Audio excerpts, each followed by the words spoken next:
do, Mike?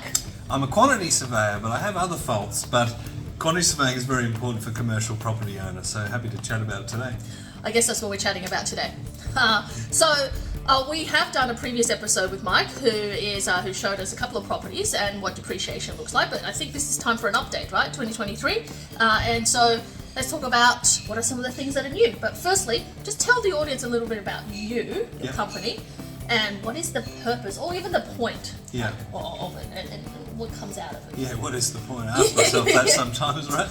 So I started the business MCG Quantity Surveyors in 2011, and essentially in the tax side of things, our job is to figure out what the deductions you're able to claim, and the point of it is basically to pay less tax. It helps you with the cash flow of the property, both residential and commercial, in any income producing property.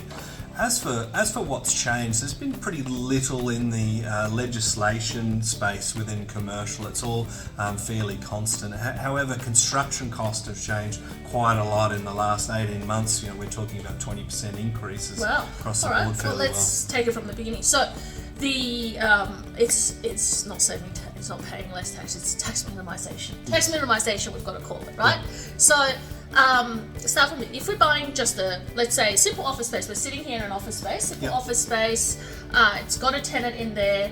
What are we depreciating? Yeah, so there's probably two main buckets of depreciation. There's the building structure, which if you think about it, it's kind of the fixed things, right? It might be the timber, the tiling, the cabinetry, the bricks and the roof. And then there's the plant and equipment items. So in an office, you'd be seeing things like blinds and air conditioning and carpet. So they're the two main components. The building structure is normally going to be 2.5% of our estimate of the cost as at the date that it was built.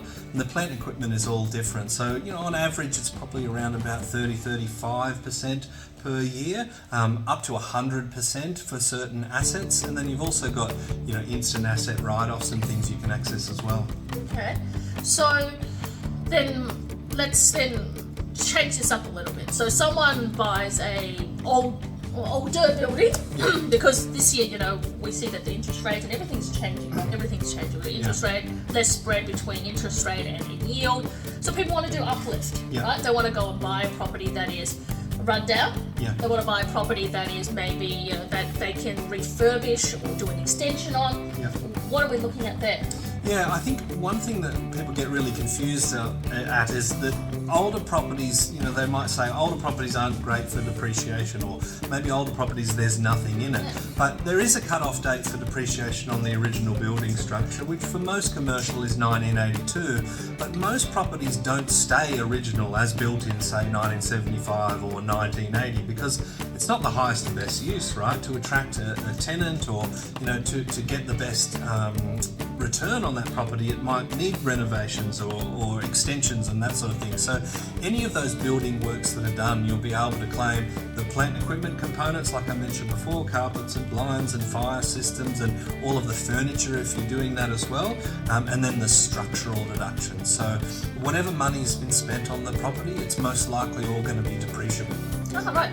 So they get a property and they're going to go, look, we're going to gut it, right? We're going to gut it because it's got old carpet, it's got old fit outs, right? For example, I had a property I had to gut out everything because it pretended to be a bank. It used to be a bank one time, and now it's going to be a restaurant, right? Right. So they're going to gut all of that and go, okay, we're going to put in, a new beauty bar, or we're going to do a dentist, right? So that first lot that's going, what happens to that bit?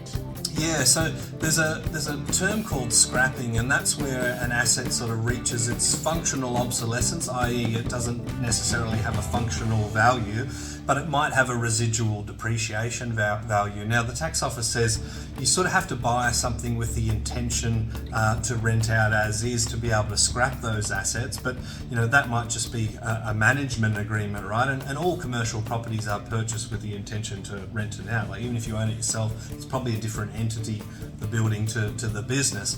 So what we do is we'll calculate the leftover value in those second-hand assets, and with scrapping, it's an immediate deduction. So if we work out that there's $2,000 worth of carpet and it gets thrown in the bin, that would be an immediate $2,000 deduction on that carpet. Oh, that's pretty good. And then what about the fit out? Like, if say that you then have to bring it back to bare shell, most of the time you have to bring it back to bare shell where you're doing painting, new flooring, lighting, probably new aircon, all of those things, and partitioning. Yeah, well, at the very worst, you're going to get 2.5% of your spend each year for 40 years from the date that it's done. That's sort of the worst effective life. That's 40 year on the structural stuff. But things like the carpet is going to be 10 years, and then you've got all the other plant and equipment, like you mentioned, air conditioning, fire services, blinds, all of the workstations and the computers. All of that has an actual plant and equipment category with the tax office, and that's part of our job to work out that split so you can maximise the claims. Yeah, absolutely. So then we put a tenant in. Then the progress of that is we put a tenant in, right? Yep. Because this year, with where the market is, a lot of our clients are very, very much interested in doing this type of deals. Is they get an old building, refurbish it, and put a tenant in. So you put a tenant in, and then you have to help the tenant, right? Yep. The tenant might go, well, we need new plumbing, or we need to put in a fit out for our dentists.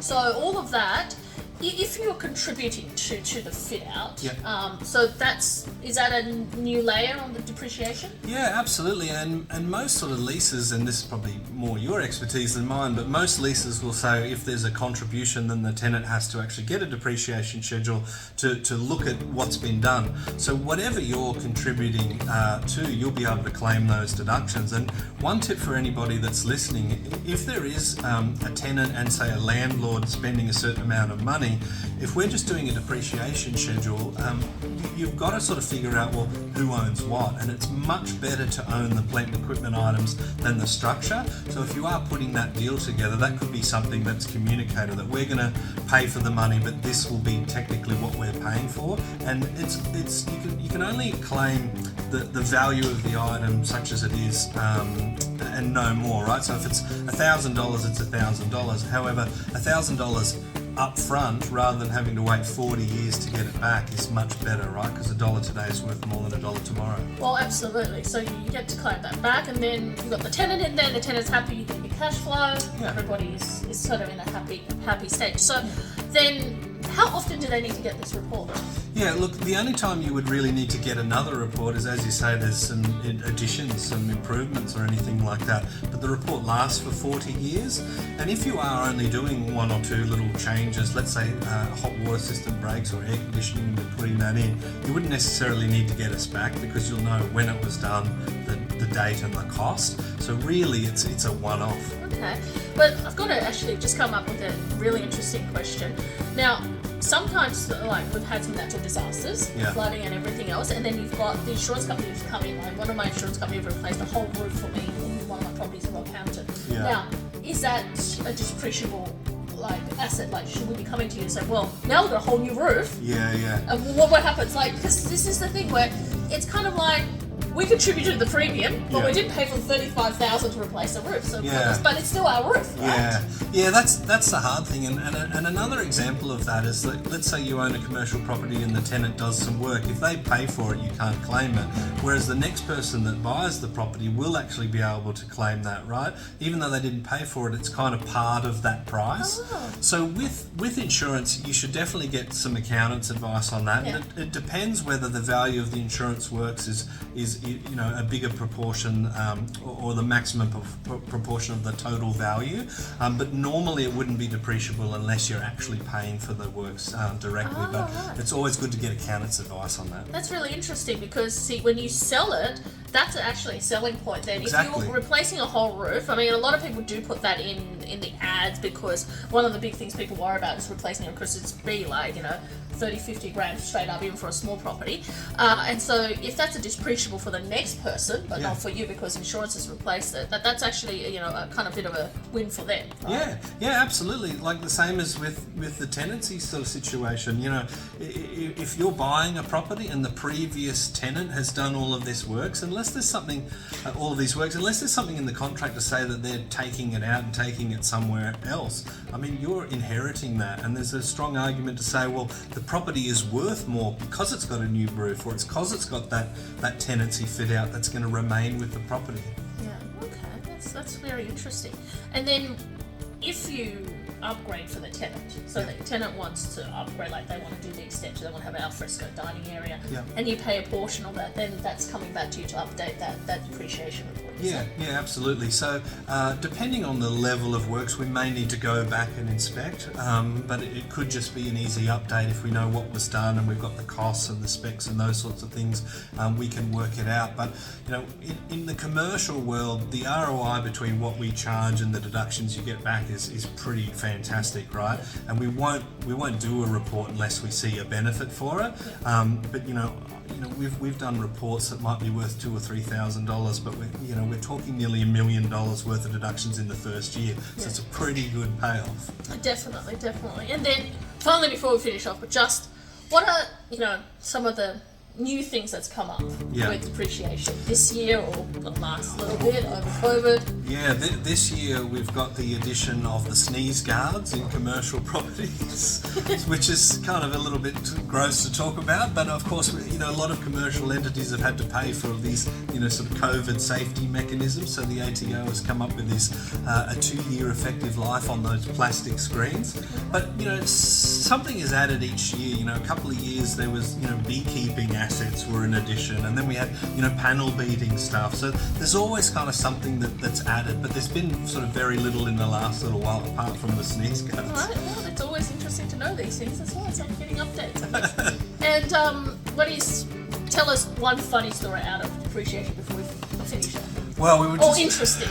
Yeah, should we talk about the dog we were talking about off camera? Oh, you can talk about the dog or interesting is another one. I mean, I've seen a lot of stuff on site. There's all sorts of interesting things that people have in their houses that perhaps they'd like to hide from inspectors. But one particular example was I did an inspection with a chappie, and it was clear to me he didn't speak English, and I figured out that he was French. So we had a little bit of a chat with my rudimentary French, and I went about the property, and then he had a rather upset dog in the backyard, and I was sort of looking at the external areas, and I was trying to say, look, buddy, it's okay, I'm just here to take some photos, it's all right, little fella, and then it suddenly sort of dawned on me that if the owner is French, then this dog isn't going to speak English. And you don't sort of tend to think about dogs as having a different language. So I did my very best to communicate that I came in peace to this French dog by saying "je regrette," which, as far as I understand, just means "I'm sorry." So I'm there saying I'm sorry to this dog, who I think was very confused as to what was going on, and that made both of us. But luckily, I was rescued by the French guy who came out and said, "Look, it's okay. It's just one of those bloody quantity surveys." Well, that's one of the things is like you and I both see some really odd and interesting things, right? Yeah. And that's one of the great things about what we do. It keeps things different and interesting. Yeah. But how do people connect with you? Like your business and whereabouts are you located and all of that? Yeah, look, we've done some great interviews over the years, so I'd recommend circling back to any of those where we've gone through the basics of commercial tax depreciation. You can find me on LinkedIn, Facebook and things like that. It's MCGQS for quantitysurveyors.com.au, and we work pretty much Australia-wide, so always happy to help you with any particular property and provide the free advice as part of your group. Yeah. The information will be below in the description, so you can find a link to their website and Mike's details if you want to connect with him. But you can always email us, helen@unicorn.com.au. But the other main important thing is that why do you use depreciation reports before we finish off? You use depreciation reports in commercial to write off your positive cash flow. So for example, you have $20,000 positive cash flow at the end after you pay the mortgage and everything else, and then your depreciation report shows $20,000 in depreciation. Therefore, you're paying zero income tax, right? So it's on paper. It's a paper write-off, which is fantastic for you, and it actually works the opposite way for residential, but for commercial it helps you write off positive cash flow, which means you minimize your tax, and then everybody's having more money in your pocket. You could buy the next property so much sooner. So that is essentially what it is. Everything is different. It's always worthwhile, and we make it as part of our process through our buyer's agency as a process to actually always get a quote, always put you in contact with Mike so that he can give you a quote, because sometimes you think it's not worth depreciating and all of a sudden you realize you could get $15,000 back, right, each year. So people have been often surprised. So it's worthwhile getting a quote, worthwhile finding out more. It's definitely worthwhile connecting with Mike. Yeah, and we appreciate being able to work with people such as yourself who are able to safeguard people from not missing out on those deductions, and that's a horror story that keeps me up night. So it's good to know that your clients are looked after there. Absolutely. Well, thank you, Mike. Thank you for being here today. Pleasure. And don't forget, you find all his details below. And I'll see you at the next video. Bye for now. Thank you. Bye.